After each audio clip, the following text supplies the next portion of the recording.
It comes with that question that I am a gamer. Video games is a thing. Many people benefit from playing video games. Many people benefit from watching people play video games. Many people benefit from reacting video games. Video games has many beneficial things.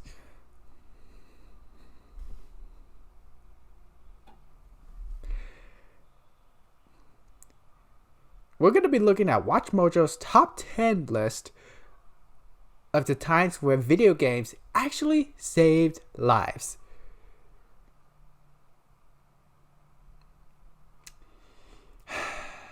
And they say video games is bad for your health or turns you into a violent psychopath.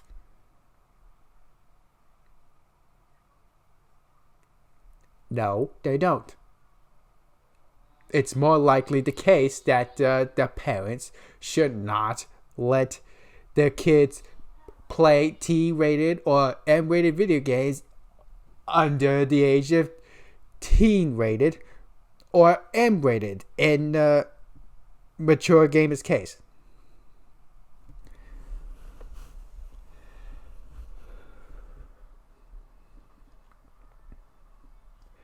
To those that say video games kill people, no, they don't. No, they don't. There are many other ways that could have been avoided, but we're more or less living in an age of where there could be many Karens and idiots. So whatever. All we can do is just hope for the best in the future. I am very curious to see how they saved lives and stuff. A plainclothes soldier came up to the accident and said, you know, you did a great job. You know, I see what you did. You controlled his bleeding. This may have helped them. You know, so I see. Computer crash Welcome course. to WatchMojo, and today we're counting down our picks for the top 10 times video games saved people's lives. When we're on our deathbeds, will we regret the time we spent playing games?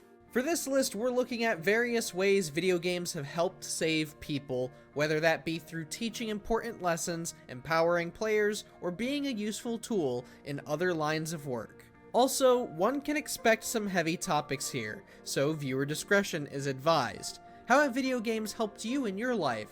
Share with us in the comments below. Number 10. Tony. The vaginal cuff, which is right there. Okay. Inside, helping to teach the technique, is a 15-year-old. 8-10 inch incision versus... There have been a handful of examples over the last decade or so of kids using techniques in games to avert serious situations, though we hadn't seen anything quite like this. Tony, a 15-year-old high school student, would blow the minds of various surgeons after showing them a new way to conduct hysterectomy operations. The tool Tony developed was for nothing grander than a school science fair, and it was designed for the user to employ the same hand-eye coordination skills one would use playing a video game. It also helps that Tony's high school offered medical courses too, but still, it's cool to see gaming continue to make leaps into the medical field. With this, you have to look on screen to know where you are inside the actual body. Tony suggested that they do a vertical instead of horizontal. Number 9. Dr. James Rosser.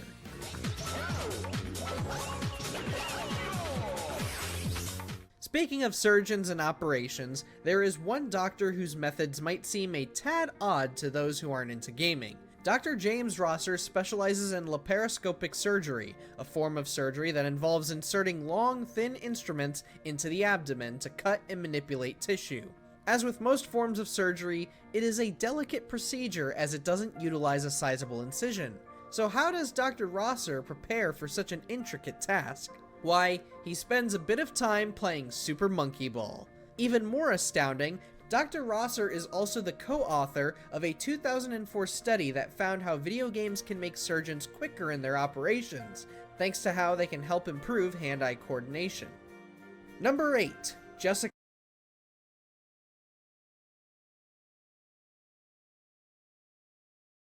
It makes me think of that dreadful minigame when I played in Twilight Princess Roll Go, where you have to carefully use a remote to get the ball into its goal without falling off, and you have to do it in less than a minute. You have a 1 minute time limit.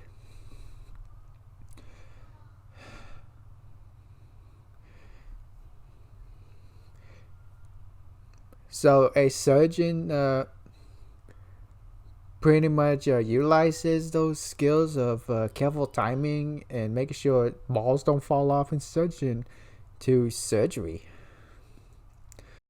Marsh. Grace, is somebody there? There are plenty of stories one can read on how video games helped people get over bad breakups and other moments in life. This one comes from former contributor for Geek Girl Authority, Jessica Marsh, who published her own such story on the website.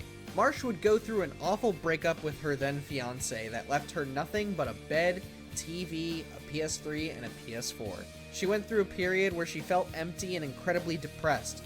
That is, until she played BioShock again. Despite having played the game with others who she had long stopped seeing before, BioShock helped give her a sense of direction with its gloomy wonder and immersive story. This would eventually lead her to other games like Cave Story, Journey, and Flower, games that would also help her learn valuable life lessons. Number 7. So Jessica played some gloomy games, I guess. Maybe she identified with the gloomy setup or something and play other games kind of like BioShock.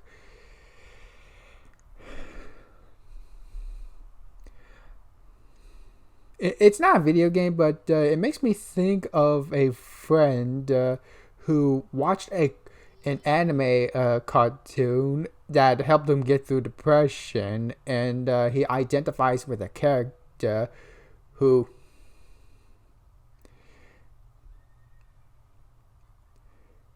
rival or enemy that cuts off the anime character's hand or body part is pretty much the same name as the bully. So maybe Jessica has some sort of similar thing with BioShock. Like they both have issues and something, and because Jessica can identify with that issue, she went on and pretty much didn't blow her brains out. Paxton Galvanek. That's right, and how a video game could come in handy and save a life. We'll tell you how one man did it. So far, we've seen how games can influence medical practices and oftentimes life choices. Okay. But very rarely do we get to see how a game can educate on life-saving methods. In 2008, Paxton Galvanek saved 2 people from an awful traffic accident, and he did so without any medical courses whatsoever. Turns out, he would learn how to control bleeding through the video game America's Army, which has in-game training sessions on various life-saving techniques. According to Colonel Wardinsky in an interview with Fox News, techniques like this were not publicly available, and after the tragic events of 9/11, they decided to implement the courses into the game. I'm kind of a dork because I run an online group of gamers, but I only do that at night. And I mean, in the day, I own Galvanic Mall Advertising, but at night, I just run these gamers. We play America's Army a lot. So, he manages to save lives just by learning from a video game. Did that video game have like a tutorial that's pretty much accurate to real life scenarios? Like, I should probably stop using like. Judge Judy hates likes. So, that game taught a nurse to save lives from a traffic accident. If that's the case, that game must have decided to do something accurate. I've never heard of America's Army, the video game, or something. Number 6. Sean Kittleson. If you haven't heard of Sean Kittleson, well, you've probably played a couple of games he's helped write, most notably Injustice 2 and Mortal Kombat 11. However, there was a time when sitting down and writing these games started to affect his health. In a Polygon article, Kittleson noted that he had begun to experience weight gain, back pain, and depression between 2014 and 2016 before suffering from herniated discs in 2017. After much physical therapy and treatment, Kittleson would stumble upon a VR headset, the Oculus Rift, and began exploring a handful of VR titles. Not only was Kittleson able to lose weight through playing VR games, he was also able to improve his blood pressure and gain more muscle. Oh! Number 5. Jane. So he had some bad health problems with his body, but thanks to VR, he manages to have a lot of fun and improve his health. Let me tell you something, I am not exactly interested in the VR games. I personally just like to play games the old way, just using a controller or typing on the keyboard. I mean, I can get a VR if I want, but I ain't spending money for that. And I don't think there's much games that I play that requires a VR headset. I know there are first-person games that could benefit from VR. I know Alien Isolation and Resident Evil 7 can be hugely beneficial.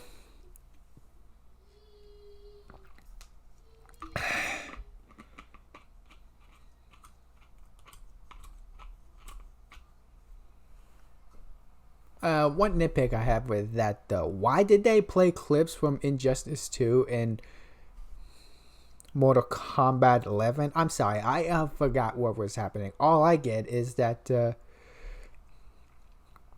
kid had some health problems. Playing VR pretty much improved his health. There was nothing I could read that is related to Injustice 2 or Mortal Kombat 11 unless he used the VR headset for Mortal Kombat 11 and Injustice 2. If that's the case, why would you do that? I'm pretty sure that VR is for first-person perspectives. I don't know. I don't. McGonagall. When we're on our deathbeds, will we regret the time we spent playing games? For those unaware, Jane McGonagall has long been a prominent figure in the world of gaming, specifically the area of gaming that focuses on mental health. Through gaming, McGonagall has found ways to help people with motivational issues and even developed an app to help folks improve themselves called Super Better. Surprisingly enough, Super Better was originally developed by McGonagall for herself as a means to help overcome a severe concussion. It was through this tough period in her life that she would turn Super Better into a tool anyone can use to overcome their challenges, regardless of what they might be. And also there's this epic story, this inspiring story of why we're there and what we're doing. And then we get all this positive feedback. You guys have heard of leveling up and +1 strength and +1 intelligence. Number 4, Seeking Refuge. Super Better? Hang on, I gotta look that up. Okay, Super Better.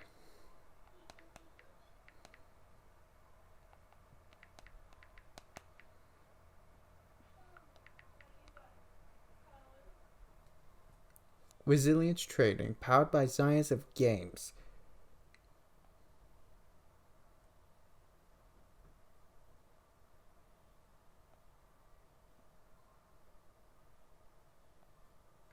Motivational app that comprises a series of games and challenges. By using words that are related to gaming on the app, aims to improve, build on strengths and overcome weaknesses.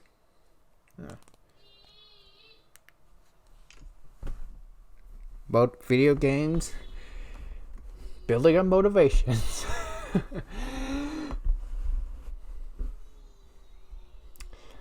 I did not know that. A common belief joked about online is how our online friends are sometimes more real than the ones we know in person. This story comes from Giant Bomb user Evil Razor. A military base outside of his apartment had just been attacked, and it caused Razor to immediately flee his home. Unable to get a hold of friends in other Ukrainian cities, he would turn to his friends on Steam, people who he had only made contact with through games like Team Fortress 2. Much to his surprise, they all helped give him food and shelter until he was able to seek asylum in another country. As Razor himself preaches at the end of the story, never take your real-life friends or internet buddies for granted. Truer words have never been spoken. Okay, wow.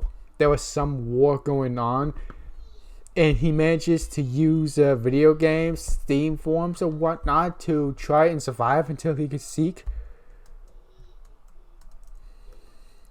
Damn! 3. Garen Turner. Hi, Grim Blitzrow here, the greatest announcer of all time and star of the most outrageous sports game ever. If you're a greatest announcer of all time, how come I've never heard of you? In June 2018, the World Health Organization's definition of gaming disorder sparked controversy among games media pundits and developers. As a response, Garen Turner, writer of games such as Trials of Unrest and Mutant Football League, posted on PlayStation Lifestyle about how gaming helped him get through his own situations. Turner had been a victim of abuse and violence on multiple occasions, but he managed to find solace on PlayStation Lifestyle about how gaming helped him get through his own situations. Turner had been a victim of abuse and violence on multiple occasions, but he managed to find solace in video games. This would inspire Turner later in life to go into writing for video games, and he's even gone on to work in movies and sports as well. Wow. Number 2. You went through child abuse and stuff, and video games manages to help you get through it. Oh, damn! Sarah Winters.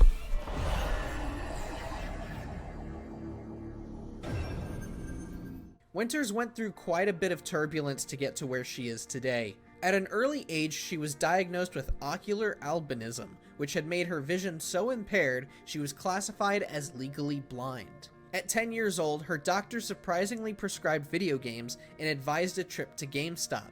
It was there she would receive a couple of games as well as a Game Boy Pocket. 2 years of Breakout and Pokemon later, and Winter's vision improved twofold, allowing her to go from reading massive books with large font to regular-sized ones. To this day, Winters continues to advocate for and help improve accessibility options in games, and has even worked on bigger titles such as Final Fantasy XIV.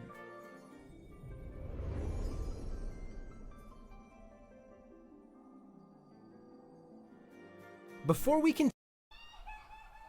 So some chick has some kind of disease that will pretty much basically make you blind, but it's because of video games you managed to overcome it, and it helped her so much that it helps her get through in life, and even worked on another Final Fantasy game. 1. Zhenghua Z Yang. Zhenghua Z Yang. Okay. What is this number one list about? How much of an impact this has made? Because there were many amazing things I've heard about. How can they top this off?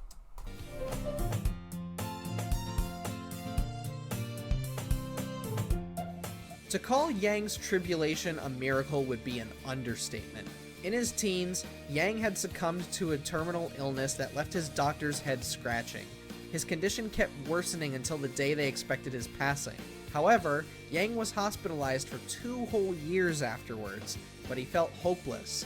Luckily, he found hope again through playing video games, experiencing new worlds, and meeting various players through online multiplayer. Over time, Yang would make a surprising and spontaneous recovery, eventually allowing him to go back to school and rebuild his life.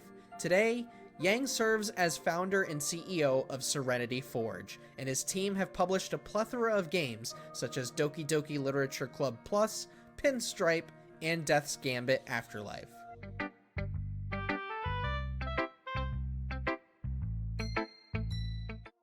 In the mood for more...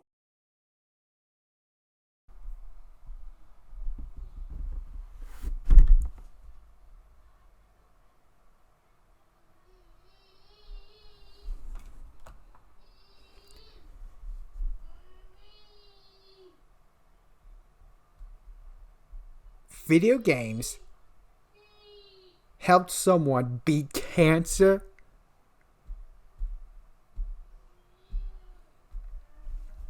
It helped people with mental illnesses. It helped people with diseases. It helped people get through tough times of abuse and homelessness and stuff. It helped with medical stuff.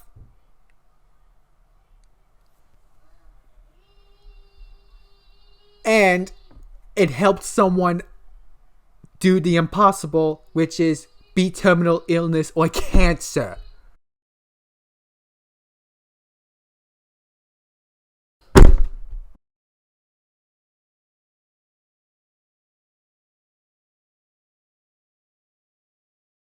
Wow! Cheers! Yes, this is a round bottle I got from Disney World when I was visiting with my dad. But Coke Company, when will you start selling round bottles again? I really miss these, and I can't really use this forever or wash this forever because this bottle expires, and if it expires, then I can't drink off this because I might get cancer from this. But thankfully, there's apparently glass round bottles, the same size as this, so there's that. But still, why don't they sell them in stores? Anyways, for those of you who think video games are bad, and that they can cause violence, and they could pretty much kill people, look at the list. Look at this WatchMojo top 10 list.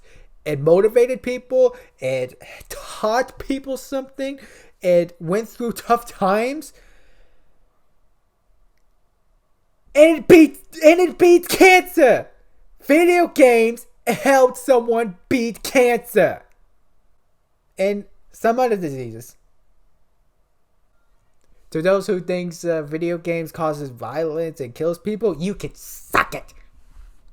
If you like what you see, please consider liking and subscribing to my channel, and I hope you have a good day or night and take care.